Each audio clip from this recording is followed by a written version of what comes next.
1930 में भारत में गांधी जी की लीडरशिप में पहली बार सिविल डिसोबीडियंस मूवमेंट चल रहा था। इन्हीं दिनों भारत में एक ऐसे नेता भी उभर रहे थे जिनका मानना था कि ब्रिटिश को भारत से मार के भगाना पड़ेगा, वो नॉन वायलेंट तरीकों से नहीं समझेंगे। ये कहना था हमारे महान फ्रीडम फाइटर सुभाष चंद्र बोस का, जिन्हें दुनिया नेताजी के नाम से बुलाती है। एक तरफ गांधी जी कहते थे कि मैं ब्रिटिश से भारत की आजादी अहिंसा पूर्वक मांग लूंगा, लेकिन वही नेताजी का मानना था कि मैं ब्रिटिश को भारत से निकाल कर दम लूंगा, भले ही इसके लिए मुझे हथियार क्यों न उठाना पड़े। 1947 में जब भारत आजाद हुआ तब पूरी दुनिया ने कहा कि महात्मा गांधी के अहिंसा की नीति ने देश को आजादी दिला दी, लेकिन ये आधा सत्य ही रहा, क्योंकि जब नेताजी की सेना INA पर ट्रायल्स शुरू किए गए तब पूरे भारत के सिपाहियों ने मिलकर आंदोलन कर दिया। भारत छोड़ो आंदोलन की सफलता के पीछे एकमात्र कारण ये था कि सारे सैनिकों ने इन आंदोलन को खत्म करने या कुचलने में ब्रिटिश सरकार की मदद नहीं की। अंग्रेज भारत में राज ही इसलिए कर पा रहे थे क्योंकि भारत के सिपाही उनकी मदद कर रहे थे।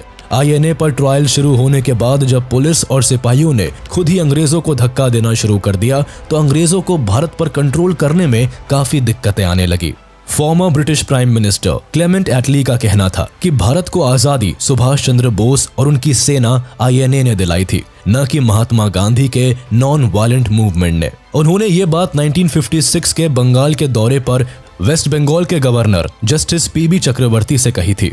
उनका कहना था कि नेताजी की मिलिट्री एक्टिविटीज के कारण British Indian army and navy के बीच ब्रिटिश राज के प्रति वफादारी काफी कम हो गई थी, जिसकी वजह से ब्रिटिशर्स इंडिया में पैनिक हो गए थे और उन्हें भारत को छोड़ना पड़ा। नेताजी लंबे समय तक कांग्रेस के साथ रहे, लेकिन उन्होंने भारत की आजादी की लड़ाई की तस्वीर में असली रंग तब भरे जब उन्होंने भारत छोड़ा और खुद आजाद हिंद फौज को तैयार किया। नेताजी के तैयार किए गए चंद सिपाहियों की वीरता और बलिदान ने पूरे भारत के सिपाहियों के दिल में देश प्रेम की लहर जगा दी। INA का ट्रायल्स एक ऐसा तूफान बना जिसकी चपेट में अंग्रेजी सरकार इस कदर फंसी कि उन्हें भारत को अलविदा कहना पड़ा। नेताजी सुभाष, जिन्होंने हमें स्वाधीन और संप्रभु भारत का विश्वास दिलाया। अब हिंदुस्तान दिल से, हृदय से स्वराज्य चाहता। सुभाष चंद्र बोस यानी गुलाम भारत की एक ऐसी शख्सियत जिन्होंने न सिर्फ देश के अंदर बल्कि देश के बाहर भी आजादी की लड़ाई लड़ी। नेताजी सुभाष चंद्र बोस का डर अंग्रेजों के बीच में बहुत था। तुम मुझे खून दो, मैं तुम्हें आजादी दूंगा। जय हिंद।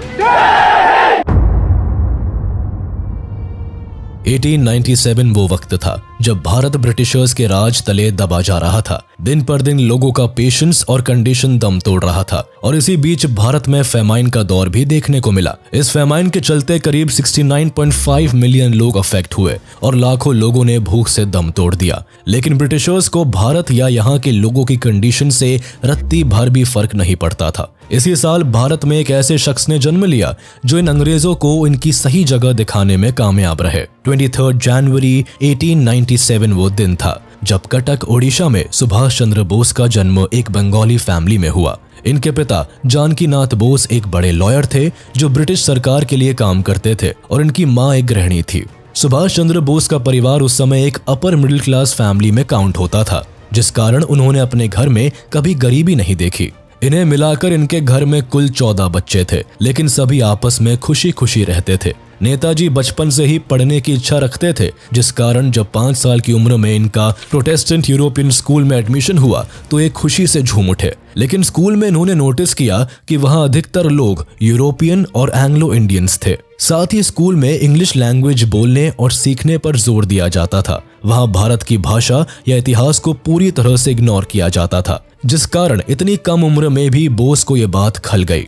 हालांकि 12 साल की उम्र में सुभाष चंद्र बोस को रेवनशॉ कॉलेजिएट कॉलेज में डाल दिया गया, जहां भारतीय भाषाएं भी सिखाई जाती थी। काफी कम उम्र में ही सुभाष चंद्र बोस ने रामकृष्ण परमहंसा और स्वामी विवेकानंद जैसे महान लोगों का लिखा हुआ पढ़ना शुरू कर दिया। सुभाष चंद्र बोस के जीवन पर इन लोगों का इतना असर पड़ा कि इन्होंने ठान लिया था कि इन्हें केवल समाज सेवा करने में ही अपनी जिंदगी निकालनी है। स्कूलिंग के बाद सुभाष चंद्र बोस ने प्रेसिडेंसी कॉलेज में एडमिशन लिया और यहाँ भी पढ़ाई में काफी सफलता हासिल की। इन दिनों ही सुभाष चंद्र बोस का इस कॉलेज के एक प्रोफेसर से भारतीय लड़कों को बिना बात के मारने के कारण झगड़ा हो गया और सुभाष चंद्र बोस ने गुस्से में प्रोफेसर पर हाथ उठा दिया, जिस कारण उन्हें कॉलेज से एक्सपेल कर दिया गया। सुभाष चंद्र बोस कॉलेज में पढ़ाई के साथ साथ कई पॉलिटिकल एक्टिविटीज में भी शामिल थे, जो बहुत से ब्रिटिश प्रोफेसर्स को ठीक नहीं लगता था। सुभाष चंद्र बोस का एक्सपल्शन 20 जुलाई 1917 तक कायम रहा, लेकिन फैमिली कनेक्शंस के कारण नेताजी को फाइनली स्कॉटिश चर्च कॉलेज में एडमिशन मिल गया।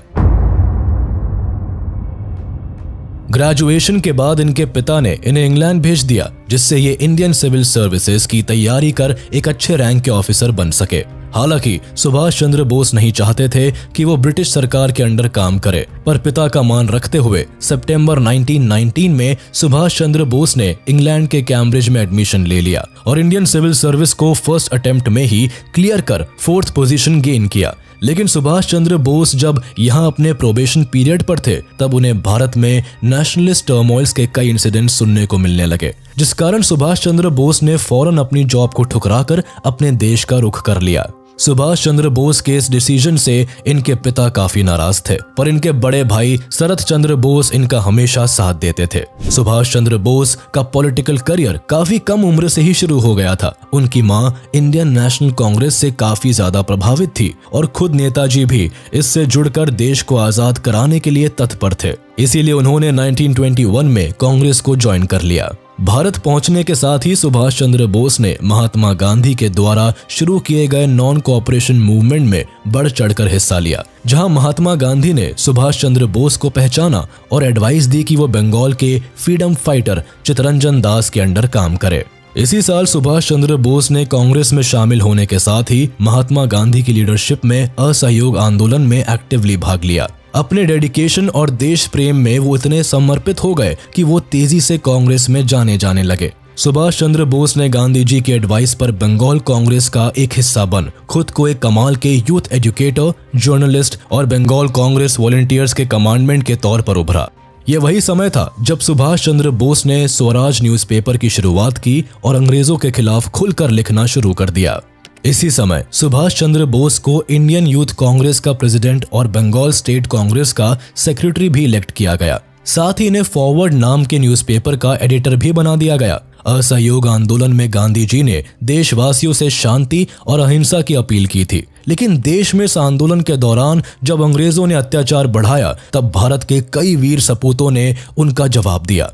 इसी दौरान चौरी चौरा कांड हो गया, जिसमें भारतीयों ने पुलिस स्टेशन में आग लगा दी। इस बात से खफा होकर गांधी जी ने असहयोग आंदोलन को वापस ले लिया। इस बात से काफी कांग्रेसी नाराज थे, लेकिन नेताजी के गुस्से का ठिकाना नहीं रहा। उन्हें लगा कि अगर अंग्रेज अत्याचार कर रहे हैं तो उन्हें उन्हीं की भाषा में समझाना काफी जरूरी है। हालांकि इसके बाद नेताजी को 1924 में कलकत्ता म्युनिसिपल कॉर्पोरेशन का चीफ एग्जीक्यूटिव ऑफिसर अपॉइंट कर दिया गया, लेकिन सुभाष चंद्र बोस के लगातार नेशनलिज्म को लेकर बयानबाजी और न्यूज़पेपर्स में एडिटोरियल्स ब्रिटिशर्स को कुछ रास नहीं आ रहे थे, जिस कारण इसी साल कलकत्ता में एक प्रोटेस्ट को लीड करते समय ब्रिटिशर्स ने इन्हें पकड़ लिया और जेल में डाल दिया। कुछ समय बाद सुभाष चंद्र बोस को बर्मा के जेल में शिफ्ट कर दिया गया, क्योंकि ब्रिटिशर्स को डाउट था कि सुभाष चंद्र बोस का सीक्रेट रेवोल्यूशनरी मूवमेंट के साथ कनेक्शंस है। इस जेल में ही सुभाष चंद्र बोस को टीबी की बीमारी ने जकड़ लिया था। हालांकि 1927 में इन्हें जेल से छोड़ दिया गया, जिसके बाद बंगाल वापसी पर इन्हें बंगाल कांग्रेस का प्रेसिडेंट इलेक्ट कर दिया गया। इस समय तक चित्तरंजन दास की मौत हो चुकी थी और कांग्रेस में दो चेहरे काफी पॉपुलैरिटी बटोर रहे थे, जिसमें सुभाष चंद्र बोस और पंडित जवाहरलाल नेहरू शामिल थे। वक्त के साथ दोनों ने ही इंडियन नेशनल कांग्रेस के जनरल सेक्रेटरीज की कमान संभाली, जहां दोनों ने साथ मिलकर इंडियन फ्रीडम मूवमेंट में बढ़ चढ़कर हिस्सा लिया और भारत की आजादी के लिए काम किया। इसी वक्त कांग्रेस में गांधी जी का सम्मान और बढ़ गया। हर कोई उनकी बातों को फॉलो करने लगा और इसी वक्त 1930 में सिविल डिसोबीडियंस मूवमेंट की शुरुआत भी हुई। नेताजी की लोकप्रियता इस वक्त तक इतनी बढ़ गई थी कि उन्हें 1930 में कलकत्ता के मेयर के रूप में चुना गया था। इसी साल नेताजी को सविनय अवज्ञा आंदोलन में शामिल होने के कारण गिरफ्तार कर लिया गया। जेल में समय बिताने के वक्त उन्होंने देखा कि अंग्रेज भारतीय कैदियों के साथ कितना बुरा बर्ताव करते हैं। इसके बाद वो अपने देश को स्वतंत्र कराने के लिए और ज्यादा डेडिकेटेड हो गए। 1931 तक जेल में उनकी हेल्थ काफी खराब हो गई। बिगड़ती हेल्थ के कारण उन्हें रिहा कर दिया गया, लेकिन वो रिहा होते ही फिर से पॉलिटिक्स में एक्टिव हो गए। हालांकि इसके बाद नेताजी बिल्कुल अनस्टॉपेबल हो गए। जेल जाने और आने का दौर चलता रहा, पर एक वक्त ऐसा आया कि सुभाष चंद्र बोस को जेल से इनके टीबी के इलाज के लिए यूरोप जाने की परमिशन मिल गई। यूरोप में इन्होंने कई बड़े लीडर्स से मुलाकात की, जिसमें बेनिटो मुसोलिनी भी शामिल थे। इसी वक्त सुभाष चंद्र बोस ने अपनी पहली किताब द इंडियन स्ट्रगल को भी लिखा।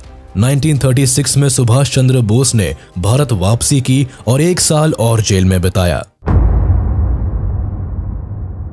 इस बात में कोई दो राय नहीं कि सुभाष चंद्र बोस गांधी जी की बहुत रिस्पेक्ट करते थे और दोनों का मकसद भी भारत की आजादी ही था। लेकिन यहाँ दोनों के बीच मतभेद केवल काम करने के तरीकों को लेकर था। एक तरफ जहां गांधी जी बिना किसी वायलेंस के आजादी का स्वाद चखना चाहते थे, तो सुभाष चंद्र बोस का मानना था कि आजादी के लिए कुछ भी करना जायज है। जहां गांधी का मानना था कि खून खराबे के बिना आजादी ली जा सकती है, तो वही सुभाष चंद्र बोस तुम मुझे खून दो मैं तुम्हें आजादी दूंगा के नारे लगाते थे। सुभाष चंद्र बोस एक गरम दल के छवि में तेजी से ढलते जा रहे थे, जिस कारण गांधी जी को दिन पर दिन सुभाष चंद्र बोस के इंडिपेंडेंस आइडिया से परेशानी होने लगी थी। पर इस समय तक सुभाष चंद्र बोस की पब्लिक में पॉपुलैरिटी काफी बढ़ गई थी, जिस कारण हर कोई सुभाष चंद्र बोस को गांधी जी के साथ साथ सपोर्ट करता था। गांधी जी और सुभाष चंद्र बोस के रिश्तों में खटास वैसे कांग्रेस के प्रेसिडेंट इलेक्शन से आई। जब सुभाष चंद्र बोस प्रेसिडेंट के इलेक्शन में खड़े हो गए, गांधी जी नहीं चाहते थे कि सुभाष चंद्र बोस इलेक्शन जीते, जिस कारण उन्होंने अपनी ओर से पट्टाभी सीतारामैया को खड़ा कर दिया। लेकिन चौंकाने वाली बात यह हुई कि इलेक्शन के रिजल्ट आने पर सुभाष चंद्र बोस इलेक्शन जीत गए और गांधी जी के कैंडिडेट हार गए। गांधी जी एक तो पहले ही सुभाष चंद्र बोस की जीत से कुछ खास खुश नहीं थे, ऊपर से इलेक्शन जीतने के बाद सुभाष चंद्र बोस ने एक नेशनल प्लानिंग कमेटी बनाई, जिसमें ब्रॉड इंडस्ट्रियलाइजेशन की पॉलिसी को फॉर्मुलेट किया गया। नेताजी की इकोनॉमिक पॉलिसीज भी गांधी जी के इकोनॉमिक थॉट से एकदम अलग थी, जिस कारण गांधी जी ने सुभाष चंद्र बोस को सपोर्ट करना एकदम बंद कर दिया, जिस कारण ना चाहते हुए भी नेताजी को 29 अप्रैल 1939 को अपने प्रेसिडेंट पद से रिजाइन देना पड़ा। कांग्रेस से रिजाइन देने के बाद नेताजी को समझ आ गया था कि वो अब गांधी जी के साथ और काम नहीं कर पाएंगे, जिस कारण उन्होंने फॉरवर्ड ब्लॉक का फॉर्मेशन किया। फॉरवर्ड ब्लॉक एक left wing nationalist political party थी, जो सुभाष चंद्र बोस के इंडिपेंडेंस आइडियाज पर काम करती थी। इस पार्टी में मेनली गरम दल के लोगों ने बढ़ चढ़कर हिस्सा लिया था, खासकर साउथ इंडिया के लीडर्स ने, जिसमें खासकर उकिरापंडी मुथुरा मलिंगा थेवर शामिल थे, जो तमिलनाडु के एक बड़े लीडर थे। सभी बड़े लीडर्स ने मिलकर काफी सपोर्ट दिखाया और कांग्रेस को छोड़कर सुभाष चंद्र बोस को ज्वाइन कर लिया। सुभाष चंद्र बोस ने अपनी पार्टी के साथ मिलकर अंग्रेजों के खिलाफ कई छोटे बड़े प्रोटेस्ट किए, जिस कारण ब्रिटिश सरकार ने 1940 में एक बार फिर सुभाष चंद्र बोस को जेल में डाल दिया। लेकिन इस बार सुभाष चंद्र बोस ने जेल में भूख हड़ताल कर दी, जिस कारण ब्रिटिश सरकार ने इन्हें जेल से रिहा कर हाउस अरेस्ट में डाल दिया, जहां ब्रिटिश हुकूमत में काम करने वाले पुलिस ऑफिशियल्स ने उन पर दिन रात नजर रखनी शुरू कर दी। पर नेताजी अपना भेष बदलकर हाउस अरेस्ट से भागने में सफल रहे। हालांकि नेताजी का यहाँ से भागना आसान नहीं था, इसीलिए उन्होंने अपने अरेस्ट के दौरान ब्रिटिश गार्ड से मिलना बंद कर दिया। उन्होंने खबर भिजवाई कि वो कुछ टाइम सॉल्टिट्यूड में बिताना चाहते हैं। ब्रिटिश गार्ड्स को इस बात से काफी राहत मिली, लेकिन सच तो ये था कि इस दौरान नेताजी अपनी दाढ़ी मूंछ बढ़ा रहे थे, जिससे कि वो यहाँ से भाग सके। फाइनली 17 जनवरी की रात को नेताजी अपने भतीजे शिशिर बोस के साथ पठानी सूट पहनकर अपने घर से निकल गए। ये लिबास और रूप लेना नेताजी के लिए काफी जरूरी था, जिससे कि वो पहचान में ना आ सके और जब वो अफगानिस्तान में एंटर करे तो वो उन्हीं लोगों की तरह दिखे। नेताजी का प्लान था कि वो अफगानिस्तान और मॉस्को को पार करते हुए जर्मनी पहुंच जाएंगे और हिटलर की मदद से ब्रिटिश को भारत से उखाड़ फेंकेंगे। बहरहाल इसके बाद नेताजी धनबाद से लगे एक रेलवे स्टेशन गमोह से कालका मेल ट्रेन लेकर पेशावर की तरफ निकल गए। पेशावर अफगानिस्तान के साथ बॉर्डर शेयर करता था, इसलिए उनकी यहाँ से अफगान की जर्नी शुरू होने वाली थी। उनके कुछ अफगानी साथी यहाँ ऑलरेडी मौजूद थे। पेशावर से अफगान पहुंचना नेताजी के लिए आसान काम नहीं था, क्योंकि भले ही नेताजी एक पठान की तरह दिखते थे, लेकिन उन्हें उनकी भाषा पश्तो एक लफ्ज भी नहीं आती थी। इसीलिए उन्होंने अफगान सफर के दौरान एक गूंगे बहरे पठान का किरदार अपनाया और किसी तरह से अफगान को पार करके ब्रिटिश की नजरों से बचकर निकल गए। इस दौरान नेताजी ने पठानी रूप अपनाया था और जियाउद्दीन नाम से अफगान में ट्रैवल किया। इसके बाद अफगानिस्तान के रास्ते मॉस्को आने के लिए भी उन्होंने एक इटालियन आदमी का भेष बनाया और नकली पासपोर्ट का सहारा लेकर मॉस्को पहुंचे। मॉस्को आने के लिए उन्होंने एक नए नाम काउंट ऑरलैंडो मज्जोटा का इस्तेमाल किया, जिससे कि रूस में उनकी एंट्री आराम से हो जाए। दरअसल सुभाष चंद्र बोस जानते थे कि ब्रिटिशर्स की हुकूमत से अगर जान छुड़ानी है तो कुछ बड़ा करना होगा। छोटे मोटे प्रोटेस्ट से कुछ नहीं होने वाला, और इस समय तक उनके पास कांग्रेस और गांधी जी का साथ भी नहीं था, जिस कारण सुभाष चंद्र बोस ने पहले सोवियत यूनियन से मदद लेने के बारे में सोचा। लेकिन सुभाष चंद्र बोस जब तक अपने प्लान्स को सफल कर पाते, वर्ल्ड वॉर 2 के चलते सोवियत यूनियन अलाइड फोर्सेस का हाथ थाम लेता है। अलाइड पावर्स में ब्रिटेन, यूनाइटेड स्टेट्स और सोवियत यूनियन शामिल थे। यानी अब सोवियत यूनियन कम से कम यूके के खिलाफ तो कोई एक्शन नहीं लेता, जिस कारण सुभाष चंद्र बोस ने एक्सेस यानी जर्मनी, इटली और जापान में से जर्मनी से मदद मांगने का सोचा और हिटलर से मुलाकात करने जर्मनी पहुंच गए। मॉस्को के बाद रोम और फिर रोम से सफर तय करते हुए नेताजी हिटलर से मदद की उम्मीद लेकर नाजी जर्मनी में दाखिल हुए। जर्मनी पहुंचकर नेताजी एडम वॉन ट्रॉटज़ुसॉल्स की मदद से स्पेशल ब्यूरो ऑफ इंडिया से अटैच्ड हो गए। एडम वॉन ही वो शख्स थे जो German sponsored Azad Hind radio की ब्रॉडकास्टिंग के लिए रिस्पॉन्सिबल थे। बर्लिन में नेताजी के साथ बाकी के इंडियंस ने मिलकर German sponsored Azad Hind radio पर रेगुलर ब्रॉडकास्ट करना शुरू कर दिया, और यही वो वक्त था जब सुभाष चंद्र बोस को इंडियन लीजन और स्पेशल ब्यूरो ऑफ इंडिया ने मिलकर नेताजी के टाइटल से सम्मानित किया। बर्लिन में ही नेताजी ने फ्री इंडिया सेंटर की स्थापना की और इंडियन प्रिजनर्स ऑफ वॉर से भारतीय सेना बनाई, जो एक्सिस फोर्सेस द्वारा कब्जा किए जाने से पहले उत्तरी अफ्रीका में अंग्रेजों के लिए लड़े थे। इन सैनिकों को छुड़वाने के लिए सुभाष चंद्र बोस ने सबसे पहले हिटलर से मिलने के लिए एक मीटिंग का प्रबंध करवाया था, जिसमें हिटलर नेताजी से मिले और उनके कमाल के एटीट्यूड, कॉन्फिडेंस और इंटेलिजेंस से काफी प्रभावित हुए, जिस कारण हिटलर ने नेताजी की मदद करने के लिए सभी इंडियन वॉर प्रिजनर्स को छोड़ने का फैसला लिया और नेताजी का पूरा साथ दिया। छोड़े गए सोल्जर्स की संख्या करीब 4500 के आसपास थी, यानी अच्छी खासी संख्या में अब सुभाष चंद्र बोस के पास उनका साथ देने के लिए लोग मौजूद थे। 29 मई 1942 वो दिन था जब नेताजी पहली बार हिटलर से मिले। हिटलर ने नेताजी की मदद की बात तो कही, लेकिन जल्दी ही उन्हें समझ में आ गया कि हिटलर उनकी मदद से सिर्फ नाज़ी प्रोपेगेंडा को फैलाने की कोशिश कर रहा है और उनसे कोई खास मदद नहीं मिलने वाली। हिटलर की मदद भी धीरे धीरे कम होने लगी जब 1942 से लेकर 1943 के बीच नाज़ी जर्मनी वॉर में हारती हुई नजर आने लगी। इस वक्त तक जापानीज फोर्सेस तेजी से ईस्ट की ओर बढ़ रही थी। सुभाष चंद्र बोस को समझ आ गया था कि अब वो ज्यादा समय जर्मनी में नहीं रह सकते और यहाँ रहने से उनका कोई फायदा नहीं, जिस कारण 1943 में ही नेताजी जापान की ओर निकल पड़े उनसे मदद मांगने। अपनी पत्नी और छोटी सी बेटी को छोड़कर नेताजी अब जापान की तरफ रुख करने वाले थे। उन्हें बर्लिन से सुमात्रा पहुंचने में पूरे 3 महीने का समय लगा था और इस 3 महीने का सफर पल पल खतरे से भरा था। इस जर्नी के दौरान नेताजी और उनके साथी 2 जर्मन सबमरीन्स U-180 में सवार थे। इस जर्नी के दौरान नेताजी और उनकी टीम पूरे दिन पानी में सबमर्ज रहती और सिर्फ रात में ट्रैवल किया करती थी। इसी दौरान एक बार उनकी एक सबमरीन अटलांटिक ओशन को पार करती हुई दुश्मन के रेडार में आ गई थी, लेकिन फॉर्चुनेटली उनकी सबमरीन को इस बात का पता चल गया और जैसे ही दुश्मन वॉरशिप उनकी तरफ बढ़े, वैसे ही नेताजी की सबमरीन ने डुबकी लगा दी और कुछ यार्ड्स की दूरी से दुर्घटना होने से बच गई। इस तरह की स्लो जर्नी के बाद फाइनली नेताजी मेडागास्कर से लगभग 300 किलोमीटर दक्षिण में केप ऑफ गुड होप का चक्कर लगाने के बाद एक जापानी सबमरीन I-29 में बैठकर सिंगापुर पहुंचे, जो कि उन दिनों जापान की कॉलोनी थी। सिंगापुर में थोड़े समय रुकने के बाद जापान के लिए रवाना हो गए और फाइनली नेताजी 11 मई 1943 को टोक्यो पहुंचे। वहां उन्होंने कई सारे रेडियो ब्रॉडकास्ट किए और भारतीयों से अपनी इंडिपेंडेंस की बैटल में जुड़ने की अपील की और 4 जुलाई से ईस्ट एशिया में इंडियन इंडिपेंडेंस मूवमेंट को लीड किया, जहां सुभाष चंद्र बोस ने जापानीज ऑक्युपाइड सिंगापुर में जापान की मदद से 40,000 ट्रूप्स की आर्मी को तैयार करना शुरू कर दिया।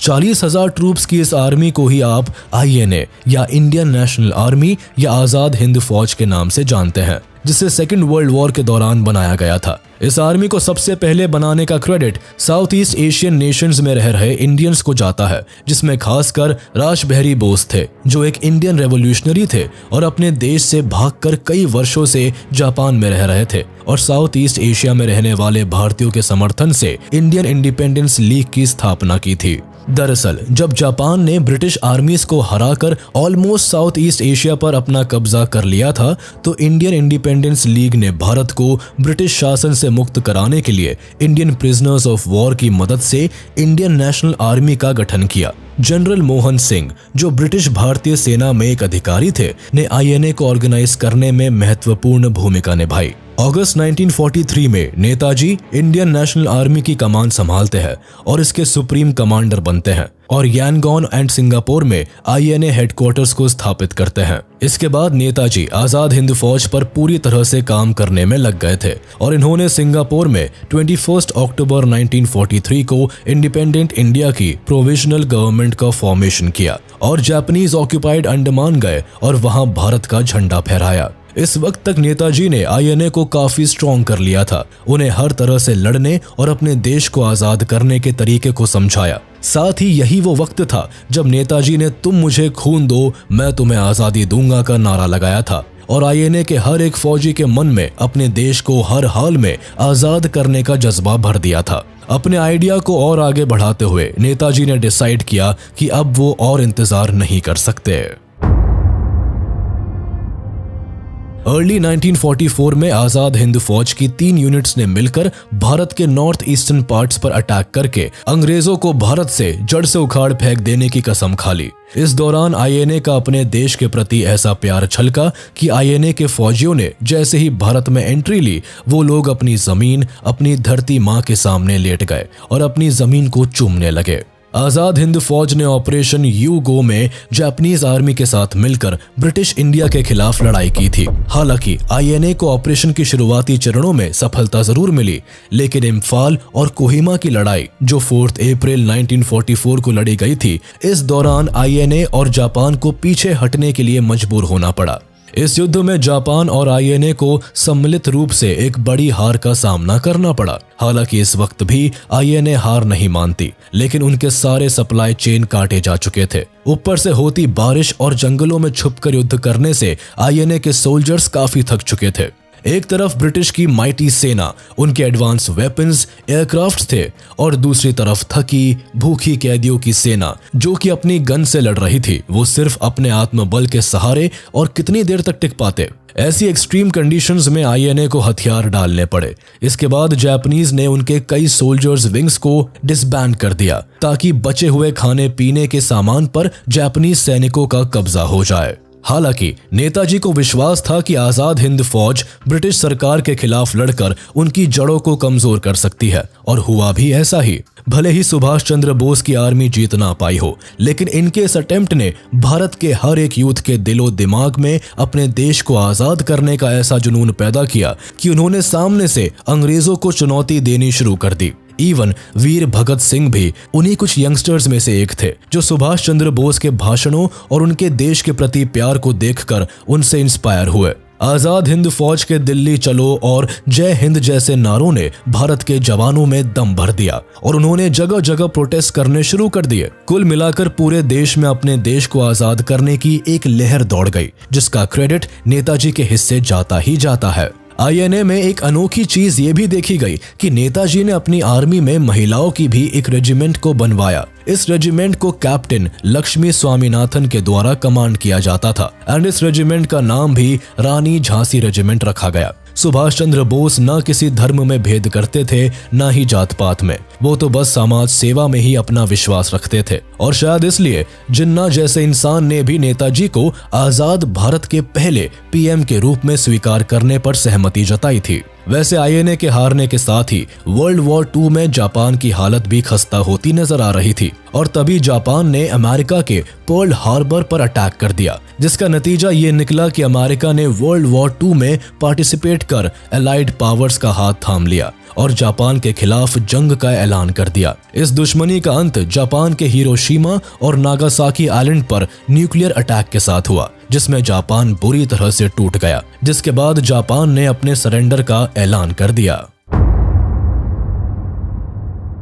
सेकेंड वर्ल्ड वॉर हारने के बाद आईएनए को भी अपनी एक्टिविटीज पर रोक लगानी पड़ी, जिस कारण नेताजी का अब जापान में कोई काम नहीं था। सुभाष चंद्र बोस ने सोच लिया कि अब वो मंचूरिया के लिए रवाना होंगे। हुआ भी कुछ ऐसा ही। 18 अगस्त 1945 में नेताजी ने ताइपे, ताइवान से एक प्लेन में अपना आखिरी सफर तय किया। आखिरी क्योंकि इससे पहले ये प्लेन अपनी डेस्टिनेशन पर पहुंचता, प्लेन का एक धमाकेदार एक्सीडेंट हुआ और प्लेन क्रैश हो गया, जिसके बाद खबर आई कि सुभाष चंद्र बोस अब नहीं रहे। क्रैश में उन्हें काफी बर्न इंजरीज हुई, जिस कारण अगस्त 1945 में सुभाष चंद्र बोस ने ताइवान के एक हॉस्पिटल में अपनी आखिरी सांस ली और हमेशा के लिए दुनिया को अलविदा कह दिया। नेताजी की डेथ को लेकर हमेशा लोगों में कंट्रोवर्सीज रही।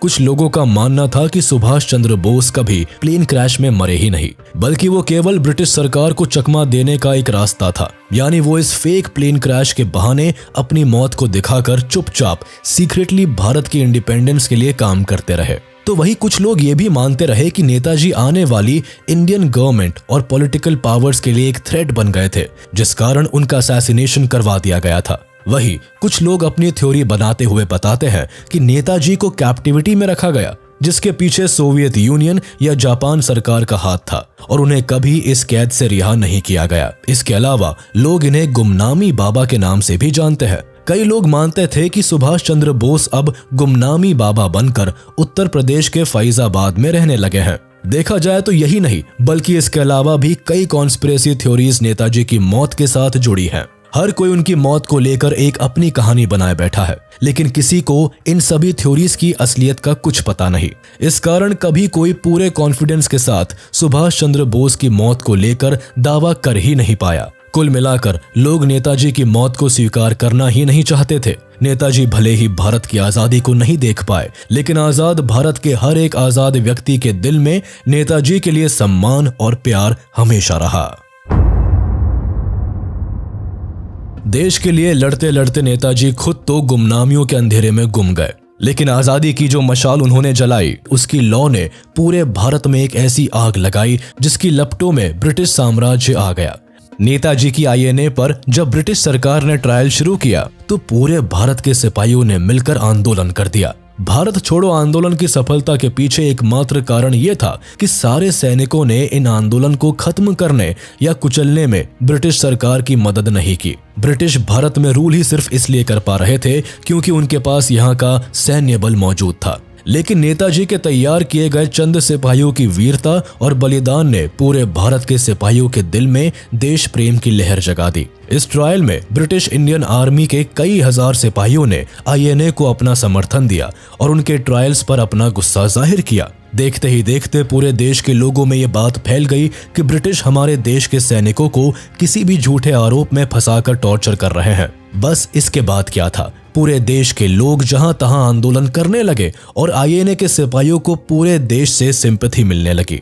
देखते ही देखते कांग्रेस ने आईएनए डिफेंस समिति को बनाया और इसमें उस वक्त देश के टॉप लॉयर्स ने आईएनए का केस डिफेंड करने की पेशकश की। इस कमेटी में जवाहरलाल नेहरू, भूलाभाई देसाई, आसफ अली, शरद चंद्र बोस, तेज बहादुर और कैलाश नाथ काटजू जैसे बड़े लीडर्स और लॉयर्स शामिल थे।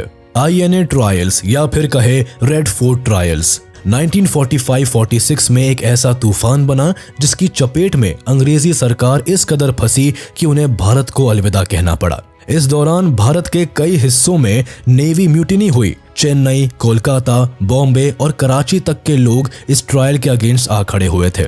दरअसल जब ब्रिटिश विश्व युद्ध से बाहर निकले तब उन्होंने आईएनए के कई सोल्जर्स पर कोर्ट मार्शल कर दिया। उन पर अलग अलग केस फाइल किए और झूठे आरोपों में फंसाया गया। अंग्रेजों का यह भी कहना था कि विश्व युद्ध के दौरान कई सारे ब्रिटिश इंडियन सोल्जर्स ने भी आईएनए ज्वाइन कर लिया था, जो कि ब्रिटिश क्राउन के साथ गद्दारी थी। इस पर पूरे भारत के लोग और सोल्जर्स उनके खिलाफ खड़े हो गए। ब्रिटिशर्स ने सोचा था कि इन सिपाहियों को सजा देकर वो भारत में एक मिसाल पैदा कर देंगे, जिससे कि आगे की भविष्य में कोई ब्रिटिश क्राउन के अगेंस्ट खड़े होने की हिम्मत ना कर सके। लेकिन उनकी ये स्ट्रैटेजी उनके अगेंस्ट ही काम कर गई। इस ट्रायल के दौरान पूरा भारत आईएनए के सोल्जर्स के साथ सिंपैथाइज करने लगा। भारत के लोग आईएनए ज्वाइन करने लगे। जहां तहां प्रोटेस्ट शुरू हो गए। कई जगह पर राइट्स हुए और अंग्रेजी अफसरों को भगाया जाने लगा। इस ट्रायल में भारत के 3 बड़े सिपाही कैप्टन शाहनवाज खान, कैप्टन प्रेम कुमार सहगल और लेफ्टिनेंट गुरबख्श सिंह ढिल्लों का नाम शामिल था। इनमें से एक मुस्लिम,